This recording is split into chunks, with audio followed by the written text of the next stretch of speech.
Hi friends, welcome to tech travel Telugu. Friends, ఈ వీడియోలో 2025 royal Enfield Hunter 350 ఈ వెహికల్ని ట్రయంఫ్ స్పీడ్ T4తో కంపేర్ చేద్దాము. ఎందుకంటే స్పెసిఫికేషన్స్ అయితే చాలా వరకు మ్యాచ్ అవుతాయి అన్నమాట. నాకైతే ఇది బెస్ట్ కంపారిజన్ అయితే అనిపించింది కాబట్టి ఈ వీడియోతో రికార్డ్ చేస్తా ఉన్నా. కొంతమంది ఇన్స్టాగ్రామ్లో కూడా మెసేజ్ చేస్తూ ఉన్నారు, స్పీడ్ T4 కొనుక్కోవాలా లేకపోతే రాయల్ ఎన్ఫీల్డ్ హంటర్ 350 కొనుక్కోవాలా అర్థం కావట్లేదని చెప్పేసి. వాళ్ళకు కూడా ఈ వీడియో హెల్ప్ అయ్యిద్దనే ఉద్దేశంతో రికార్డ్ చేస్తూ ఉన్నాను. స్పెసిఫికేషన్స్ పరంగా డిఫరెన్సెస్ ఏమున్నాయి, అలాగే రెండింటిలో best value for money vehicle ఏంటో క్లియర్గా డిస్కస్ చేస్తా. ఎవరైనా ఈ రెండింటిలో ఒక వెహికల్ కొనుక్కుందాం అనుకున్న వాళ్ళకి ఖచ్చితంగా ఈ వీడియో హెల్ప్ అయ్యింది. స్కిప్ చేయకుండా లాస్ట్ వరకు చూడండి.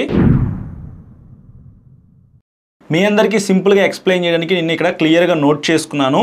హంటర్ 350లో 2 valves ARR oil cooled 349cc SOS engine అయితే ఇచ్చారు. ఇది 20.4 PS పవర్ 27 Nm టార్క్ అయితే జనరేట్ చేసింది.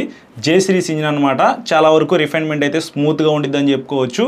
రాయల్ ఎన్ఫీల్డ్ బుల్లెట్ 350 అలాగే క్లాసిక్ 350 హంటర్ 350 మీకు అందులో సేమ్ ఇంజిన్ అయితే ఉండిద్ది. పవర్ అండ్ టార్క్ కూడా సేమ్ అనమాట. అదే మీరు స్పీడ్ T4 తీసుకున్నట్లయితే 4 valves liquid cooled 398cc PS 6.2 DOS ఇంజిన్తో లభిస్తూ ఉంది. సో ఇక్కడ మీరు ఒక డిఫరెన్సెస్ అయితే నోటీస్ చేయొచ్చు. అది SOS ఇంజిన్, ఇది DOS ఇంజిన్. పెర్ఫార్మెన్స్ అయితే కొద్దిగా ఎక్కువ ఉండిద్ది అనమాట. 31 PS పవర్ 36 Nm టార్క్ అయితే జనరేట్ చేసింది. ఇనిషియల్గా నాకు కొద్దిగా పికప్ కావాలి, మంచి ఇంజిన్ ఉండాలి అని అనుకుంటే మీరు DOS ఇంజిన్ స్పీడ్ T4 అయితే తీసుకోవచ్చు. ఇంకా హంటర్ 350లో చూసుకున్నట్లయితే 5 స్పీడ్ మాన్యువల్ ట్రాన్స్మిషన్ ఇచ్చారంటే అన్నిట్లో 5 గేర్లు అయితే ఉంటాయి. ట్రాన్స్మిషన్ కూడా స్మూత్గానే ఉంది. ఆల్రెడీ ఈ వెహికల్ మీద నేను డెడికేటెడ్గా ఒక వీడియో రికార్డ్ చేసే పాత వీడియో అనమాట. పెద్ద డిఫరెన్సెస్ అయితే ఏమీ లేవు.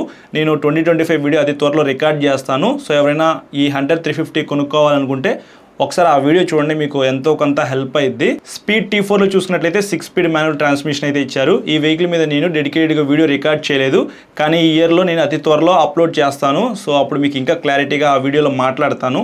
కానీ 5 గేర్స్తో కంపేర్ చేసుకుంటే 6 గేర్స్ ఉండడం వల్ల మనకి బెనిఫిట్ ఏంటంటే హైవే మీద ఎక్కువ స్పీడ్ వెళ్ళేటప్పుడు వైబ్రేషన్స్ అయితే రావన్నమాట. స్మూత్గా అయితే ట్రావెల్ చేయొచ్చు. అదొక ప్లస్ పాయింట్ అయితే స్పీడ్ T4లో ఉంది. ఇక్కడ ఇంకా రెండు వెహికల్స్లో కూడా ఓపెన్ చైన్ అయితే ఇచ్చారు. ఎవ్రీ 500 కిలోమీటర్స్కి మీరు చైన్ అయితే క్లీన్ చేసుకోవాలి. అంటే ఇక్కడ కొద్దిగా మెయింటెనెన్స్ అయితే ఉండేది. చైన్ మెయింటెనెన్స్ అయితే క్లీన్ చేసుకోలేదనుకోండి చైన్ పాడైపోయింది. చైన్ పాడైపోతే మీరు చైన్ స్పాకెట్స్ మొత్తం మార్చుకోవాలన్నమాట. సో అదొకసారి మీరు మైండ్లో పెట్టుకొని ఈ రెండింటిలో ఏదైనా ఒక వెహికల్ పర్చేస్ చేస్తే ఎవ్రీ 500 కిలోమీటర్స్కి చైన్ అయితే క్లీన్ చేసుకోవాలని చెప్పి కోరుకుంటున్నాను. బ్రేక్స్ విషయానికి వస్తే హంటర్ 350 వచ్చేటప్పటికి 2 వేరియంట్స్లో లభిస్తూ ఉంది. ఫ్రంట్ 300mm డిస్క్ బ్రేక్ అయితే ఉండిద్ది. బ్యాక్ సైడ్ 270mm పెద్ద డిస్క్ బ్రేక్ అయితే ఇచ్చారు.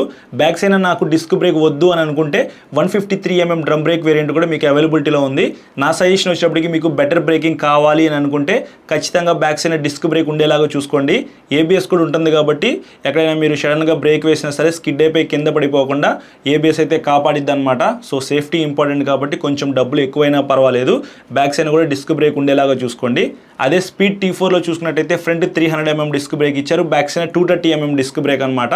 దీంట్లో కూడా మీకు డ్యూయల్ ఛానల్ ABS అయితే ఉంది. బ్యాక్ సైడ్ మీకు డ్రమ్ బ్రేక్ వేరియంట్ అయితే దీంట్లో ఆప్షన్ అయితే ఏమీ లేదు. సో బ్రేక్స్ పరంగా చూసుకున్నట్లయితే రెండు కూడా బాగానే పెర్ఫామ్ చేస్తాయి. కానీ బ్యాక్ సైడ్ మీకు పెద్ద డిస్క్ బ్రేక్ హంటర్లోనే ఉంది కాబట్టి కొంచెం బెటర్ బ్రేకింగ్ అయితే ఉండిద్ది. సస్పెన్షన్ విషయానికి వస్తే ఇక్కడ మీరు కొద్దిగా డిఫరెన్సెస్ అయితే నోటీస్ చేయొచ్చు. హంటర్ 350లో ఫ్రంట్ 41mm టెలిస్కోపిక్ సస్పెన్షన్ అయితే ఇచ్చారు. Back side 6 steps adjustable twin shocks అయితే ప్రొవైడ్ చేశారు. అదే మీరు స్పీడ్ T4లో చూసుకున్నట్లయితే ఫ్రంట్ 43mm టెలిస్కోపిక్ సస్పెన్షన్ అయితే ఇచ్చారు. కొద్దిగా లావ్ సస్పెన్షన్ అనమాట. బ్యాక్ సైడ్ మాత్రం హాఫ్ సెట్ మోనోషాక్ అయితే ప్రొవైడ్ చేశారు. దాన్ని మీరు కావాలంటే అడ్జస్ట్ చేసుకోవచ్చు. నాకైతే మాత్రం బెటర్ సస్పెన్షన్ అనేది స్పెసిఫికేషన్స్ పరంగా చూసుకున్నట్లయితే స్పీడ్ T4లోనే ఉందని చెప్పుకోవచ్చు. టైర్స్ అండ్ వీల్స్ విషయానికి వస్తే హంటర్ 350 వచ్చేటప్పటికి 70 inch alloy wheels with tubeless టైర్స్తో మీకు లభిస్తూ ఉంది. Front 110/70 back side 140/70 section tyre అయితే ఇచ్చారు. మీకు కొంచెం వైడ్ టైర్స్ అయితే ఉంటాయి, బెటర్ గ్రిప్ అయితే ఉండిద్ది. లేదు నాకు కొద్దిగా రెట్రో స్టైల్లో కావాలి అని అనుకుంటే మీకు రాయల్ ఎన్ఫీల్డ్ హంటర్ 350 మెట్రో అని చెప్పేసి ఒక వేరియంట్ అయితే ఉంది. అందులో మీకు స్పోక్ వీల్స్ అయితే ఉంటాయి. ట్యూబ్ టైర్ ట్యూబ్లెస్ అయితే ఏమీ కాదు. అందులో టైర్ సైజ్ అయితే కొంచెం తగ్గిద్ది. ఫ్రంట్ మీకు 100/80 సెక్షన్ టైర్ ఉండిద్ది. బ్యాక్ సైడ్ 120/80 సెక్షన్ టైర్తో లభిస్తూ ఉంది. సో కొంచెం సన్న టైర్లు, స్పోక్ వీల్స్, ట్యూబ్ టైర్ కాబట్టి మీకు కొంచెం ప్రైస్ అయితే తగ్గిందనమాట. నా సజెషన్ వచ్చేప్పటికి మీ దగ్గర కొద్దిగా డబ్బులు తక్కువ ఉన్నా సరే కొంచెం మనీ యాడ్ చేసుకొని స్పోక్ వీల్స్ బదులు alloy వీల్స్ వేరియంట్ అయితే పర్చేస్ చేయమని చెప్తాను. ఇంకా స్పీడ్ T4లో చూసుకున్నట్లయితే 70 inch alloy wheels with tubeless టైర్స్తో లభిస్తూ ఉంది. Front 110/70 section tyre, back side 140/70 section టైర్తో లభిస్తూ ఉంది. టైర్స్ పరంగా చూసుకున్నట్లయితే రెండిట్లో కూడా సేమ్ టైర్స్ అయితే ఉంటాయని చెప్పుకోవచ్చు. ఇంకా డైమెన్షన్స్ విషయానికి వస్తే ఇక్కడ మీరు కొద్దిగా డిఫరెన్సెస్ అయితే నోటీస్ చేస్తారు. హంటర్ 350లో గ్రౌండ్ క్లియరెన్స్ వచ్చేటప్పటికి 150mm ఇచ్చారు. చాలా తక్కువ గ్రౌండ్ క్లియరెన్స్ అయితే ఉంది. మన ఇండియన్ రోడ్స్కి మినిమం 160 ఉంటే సరిపోయింది కదా. ఇందులో 10mm అనేది తక్కువ ఉంది కాబట్టి పెద్ద పెద్ద స్పీడ్ బ్రేకర్స్ క్రాస్ చేసేటప్పుడు కొద్దిగా జాగ్రత్తగా రైడ్ చేయండి. బ్యాక్ సైడ్ పిలియన్ రైడర్తో ట్రావెల్ చేస్తుంటే చిన్న చిన్న స్పీడ్ బ్రేకర్స్ వచ్చినా సరే జాగ్రత్తగా అయితే మీరు క్రాస్ అవ్వాలన్నమాట. అదే స్పీడ్ T4లో చూసుకున్నట్టయితే 170 mm గ్రౌండ్ క్లియరెన్స్తో లభిస్తూ ఉంది. 20 mm అనేది ఎక్కువ ఉంది. మీరు ఎలాంటి స్పీడ్ బ్రేకర్స్ వచ్చినా సరే ఈజీగా క్రాస్ అవ్వచ్చు కాబట్టి అదొక ప్లస్ పాయింట్ అయితే అనిపిస్తుంది. సీట్ హైట్ విషయానికి వస్తే 790 mm అనేది ఇచ్చారు. మినిమం 5.5 కన్నా హైట్ ఎక్కువ ఉన్న వాళ్ళు ఈ వెహికల్ని రైడ్ చేయొచ్చు హంటర్ 350. అదే మీకు స్పీడ్ T4లో చూసుకున్నట్లయితే 806 mm లభిస్తూ ఉంది. కొంచెం హైట్ అయితే ఉండిద్ది అనమాట. 5.6 కన్నా హైట్ ఎక్కువ ఉన్న వాళ్ళు స్పీడ్ T4 అయితే ప్రాపర్గా రైడ్ చేయగలరు. ఫ్యూయల్ ట్యాంక్ కెపాసిటీ విషయానికి వస్తే రెండు వెహికల్స్లో కూడా 13 లీటర్స్ అయితే పట్టిద్ది. మెటల్ ఫ్యూయల్ ట్యాంక్ అయితే రెండు వెహికల్స్లో కూడా ఉండిద్ది. ఇంకా వెయిట్ విషయానికి వస్తే హంటర్ 350 181 kgs అనేది ఉంది. అదే స్పీడ్ T4 చూసుకున్నట్లయితే 180 kgs ఉంది. 1 kg అనేది తక్కువ ఉండిద్ది అనమాట స్పీడ్ T4లోనే. పెద్ద డిఫరెన్సెస్ అయితే మీరు నోటీస్ చేయరు. వెయిట్ అయితే కొద్దిగా ఎక్కువగానే ఉండిద్ది హైట్ తక్కువ ఉన్న వాళ్ళకి. ఒకసారి ఈ రెండింటిలో ఏదైనా ఒక వెహికల్ మీరు పర్చేస్ చేయాలనుకుంటే రాయల్ ఎన్ఫీల్డ్ షోరూమ్కి వెళ్ళి హంటర్ 350 రైడ్ చేయండి. ట్రయంఫ్ షోరూమ్కి వెళ్ళి స్పీడ్ T4 అయితే రైడ్ చేయండి. ఒకసారి మీకు కాలు కింద అందుతున్నాయో లేదనేది చెక్ చేసుకున్న తర్వాత వెహికల్ పర్చేస్ చేయమని చెప్తాను నేను. లైట్స్ విషయానికి వస్తే ఇక్కడ మీరు పెద్ద డిఫరెన్సెస్ అయితే నోటీస్ చేయొచ్చు. హంటర్ 350లో ఫ్రంట్ హాలోజన్ హెడ్ లైట్ అయితే ఇచ్చారు. సిగ్నల్ లైట్స్ కూడా మీకు బల్బ్తోనే లభిస్తూ ఉన్నాయి. ఓన్లీ టెయిల్ లైట్ మాత్రమే LED ఇచ్చారు. అదే స్పీడ్ T4లో చూసుకున్నట్లయితే మొత్తం మీకు LED లైట్స్ అయితే ఇచ్చారు కాబట్టి అదొక ప్లస్ పాయింట్ అయితే ఖచ్చితంగా అవుతుంది. ఫీచర్స్ గురించి మాట్లాడుకుందాము. ఇక్కడ మీరు చాలా పెద్ద డిఫరెన్సెస్ అయితే నోటీస్ చేస్తారు. హంటర్ 350లో ఎనలాగ్ అండ్ డిజిటల్ కన్సోల్ ఇచ్చారు. ఇందులో మీకు low battery indicator, digital clock, service due indicator లాంటి ఫీచర్స్ అయితే ఉంటాయి. చాలా బేసిక్ ఫీచర్స్ అయితే ఉన్నాయి. మీకు స్పీడోమీటర్, ఓడోమీటర్, ట్రిప్ మీటర్ ఇట్లాంటి ఫీచర్స్ మీకు అన్ని ఉన్నప్పటికీ మీకు ఎక్స్ట్రా ఫీచర్స్ అయితే ఏమీ ఉండవు. స్పీడ్ T4లో చూసుకున్నట్లయితే అనలాగ్ అండ్ డిజిటల్ కన్సోల్ ఇచ్చారు. ఇందులో కూడా డిజిటల్ క్లాక్, లో ఫ్యూల్ వార్నింగ్, లో బ్యాటరీ ఇండికేటర్ ఇట్లాంటి మంచి ఫీచర్స్ అయితే మీకు స్పీడ్ T4లో ఉన్నాయి. ఇంతేకాదు హంటర్ 350లో మీకు సింగిల్ లాంగ్ సీట్ అయితే ఇచ్చారు. సింగిల్ లాంగ్ సీట్ అయినప్పటికీ రైడర్ సీట్ కంఫర్ట్ అయితే బాగుంటుంది. Back side pillion seat comfort అయితే అంతేమీ బాగోదు. సిటీలో తిరగడానికి మేనేజ్ చేయొచ్చు కానీ లాంగ్ వెళ్ళడానికి పిలియన్ రైడర్తో అంత కంఫర్ట్ అయితే ఉండదు. ఈ వెహికల్ మీరు కొనుక్కొని పిలియన్ రైడర్తో లాంగ్ వెళ్దాం అనుకుంటే మాత్రం ఖచ్చితంగా మీరు టెస్ట్ రైడ్ చేయండి. అంతేకాదు స్కిప్ చేయకుండా శారీ గడ్ కూడా తీసుకొస్తా ఉన్నారు. హజార్ లైట్స్ లాంటి ఫీచర్స్ కూడా స్కిప్ అవ్వలేదన్నమాట. నైట్ టైం ట్రావెల్ చేసే వాళ్ళకి హజార్ లైట్స్ అయితే చాలా బాగా ఉపయోగపడతాయి. ఇంకా స్పీడ్ T4లో చూసుకున్నట్టయితే సింగిల్ లాంగ్ సీట్ అయితే ఉండిద్ది ఈ వెహికల్లో కూడా. Back side pillion seat comfort అయితే హంటర్ 350తో కంపేర్ చేసుకుంటే కొంతవరకు బెటర్ అని చెప్పుకోవచ్చు. సిటీలో తిరగచ్చు, అలాగే 100-150 కిలోమీటర్స్ వరకు మీరు లాంగ్ అయితే వెళ్ళిపోవచ్చు అనమాట. మరీ లాంగ్ వెళ్ళడానికి అంత కంఫర్ట్ అయితే ఉండకపోవచ్చు. ఇంకా హంటర్ 350 వచ్చేప్పటికి రెట్రో అండ్ మెట్రో కలిపి టోటల్గా 8 కలర్స్లో మీకు లభిస్తూ ఉంది. మీకు నచ్చిన కలర్ అయితే మీరు పర్చేస్ చేయొచ్చు. స్పీడ్ T4లో మీకు 3 కలర్స్ మాత్రమే ఇచ్చారు. ఇప్పుడు దాన్ని అప్గ్రేడ్ చేశారనమాట. టోటల్గా 7 కలర్స్లో మీకు స్పీడ్ T4 అయితే లభిస్తూ ఉంది. కొత్త కలర్స్ అయితే యాడ్ చేశారు కాబట్టి ఇది ఒక ప్లస్ పాయింట్ అయితే ఖచ్చితంగా స్పీడ్ T4గా అవుతుంది. టాప్ స్పీడ్ విషయానికి వస్తే హంటర్ 350cc ఇంజినే కాబట్టి 110+ అయితే ఈజీగా వెళ్ళిద్ది. మైలేజ్ వచ్చేటప్పటికి 30 నుంచి 35 కిలోమీటర్స్ లోపే మీరు ఎక్స్పెక్ట్ చేయొచ్చు. 35 వచ్చిందంటే కొద్దిగా గొప్ప విషయం అనమాట. ఎకానమీలో వెళ్తే మీకు 35 అయితే వస్తుంది. అంతకు మించి మీకు ఎక్కువ మైలేజ్ అయితే రాకపోవచ్చు. ర్యాష్ డ్రైవింగ్ చేస్తే మ్యాక్సిమం తగ్గిపోయింది. ఎకానమీలో సింగిల్గా వెళ్తే ఇంకొంచెం మైలేజ్ అయితే ఎక్కువ వస్తుందేమో కానీ నాకు తెలిసినంత వరకు 35 అయితే మీరు ఎక్స్పెక్ట్ చేసి హంటర్ 350 అయితే పర్చేస్ చేయండి. ఇంకా స్పీడ్ T4లో మీకు 398cc ఇంజిన్ అయితే ఇచ్చారు. కొంచెం పెద్ద సీసీ ఇంజినే కదా. దాంట్లో కూడా మీకు 35 కిలోమీటర్స్ దాకా మైలేజ్ అయితే ఎక్స్పెక్ట్ చేయొచ్చు. 35 కన్నా మీకు ఎక్కువ రాదు బ్రో, అంతకుమించి ఎక్కువ ఎక్స్పెక్ట్ చేయొద్దు స్పీడ్ T4లో. టాప్ స్పీడ్ విషయానికి వస్తే ఈజీగా 140 పైనే వెళ్ళిద్ది స్పీడ్ T4 అనేది. సో మీరు ఎక్కువ స్పీడ్ వెళ్ళాలంటే మాత్రం, లాంగ్ రైడ్ వెళ్ళాలన్నా సరే మీకు స్పీడ్ T4 అయితే చాలా బాగుంటుంది. ప్రైస్ విషయానికి వస్తే హంటర్ 350 ఆన్ రోడ్ ప్రైస్ మీకు ఇందులో 2 వేరియంట్స్ అయితే ఉన్నాయి, రెట్రో అండ్ మెట్రో అని చెప్పేసి.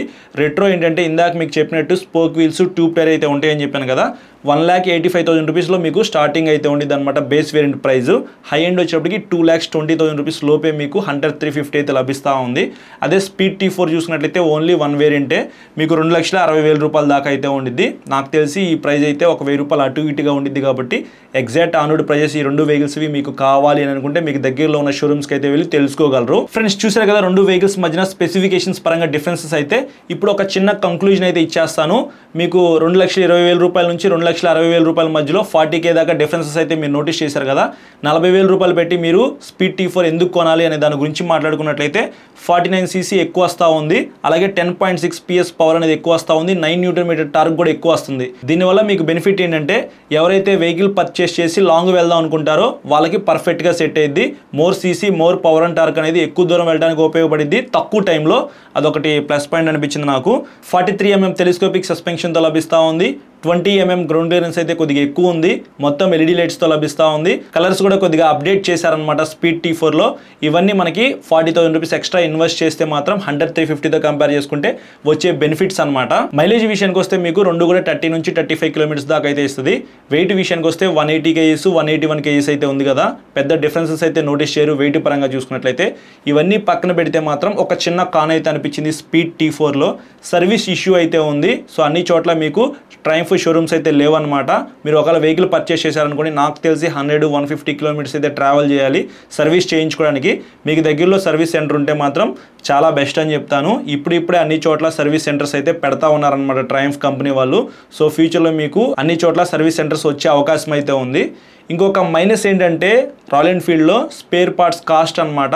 రాయల్ ఎన్ఫీల్డ్ షోరూమ్స్ అన్ని చోట్ల ఉన్నాయి కాబట్టి మీరు ఒకవేళ రాయల్ ఎన్ఫీల్డ్ హంటర్ 350 పర్చేస్ చేస్తే సర్వీస్ అయితే ఈజీగా చేయించుకోవచ్చు. కానీ స్పేర్ పార్ట్స్ కాస్ట్ అయితే కొద్దిగా ఎక్కువ ఉండిద్ది అనమాట రాయల్ ఎన్ఫీల్డ్ వాళ్ళవి. ఇంకా ట్రయంఫ్ స్పీడ్ T4లో చూసుకున్నట్లయితే బజాజ్ వాళ్ళే డీల్ చేస్తూ ఉన్నారు మన ఇండియాలో. సో బజాజ్ దగ్గర నుంచి మనకి స్పేర్ పార్ట్స్ అయితే వస్తాయి కాబట్టి కొద్దిగా మ్యానుఫ్యాక్చరింగ్ కాస్ట్ కూడా తక్కువ ఉండిద్ది. స్పేర్ పార్ట్స్ అయితే మీకు కొంచెం తక్కువలోనే దొరుకుతాయి స్పీడ్ T4వి. సో మెయింటెనెన్స్ కాస్ట్ ఎక్కువ అవ్వకూడదు అని అనుకుంటే స్పీడ్ T4 కొద్దిగా బెటర్ అని చెప్తాను రాయల్ ఎన్ఫీల్డ్తో కంపేర్ చేసుకుంటే. 2,20,000 రూపాయలు పెట్టి మీరు రాయల్ ఎన్ఫీల్డ్ హంటర్ 350 కొనుక్కోవడం కన్నా కొంచెం మనీ యాడ్ చేసుకొని స్పీడ్ T4 కొనుక్కోవడం చాలా వరకు బెస్ట్ అని చెప్తాను. Best value for money vehicle అయితే అవుతుంది ఖచ్చితంగా. ఎందుకంటే అన్ని మంచి ఫీచర్స్ అయితే ఉన్నాయి. అవి మొత్తం మీరు చూసారు కదా, దాన్ని బట్టి మీరే డిసైడ్ అవ్వండి. మీకు ఒక క్లారిటీ అయితే ఇచ్చానని చెప్పేసి అనుకుంటున్నాను ఈ వీడియో ద్వారా. ఈ వీడియో నచ్చితే మాత్రం లైక్ చేసి మీ ఫ్రెండ్స్ అందరికీ షేర్ చేయండి. మీకు ఏమైనా డౌట్స్ ఉన్నాయనుకోండి ఇన్స్టాగ్రామ్లో ఫాలో అవ్వండి. ఫాలో అయిన తర్వాత మెసేజ్ చేయండి. నేను మెసేజ్ చూస్తే మీకు ఖచ్చితంగా రిప్లై అయితే ఇస్తాను. చాలామంది సబ్స్క్రైబ్ చేయకుండా చూస్తున్నారు. సబ్స్క్రైబ్ చేసుకుని పక్కన బెల్ ఐకాన్ అయితే క్లిక్ చేసి పెట్టుకోండి. నేను వీడియో పెట్టిన వెంటనే మీకు నోటిఫికేషన్ వస్తుంది. Thank you.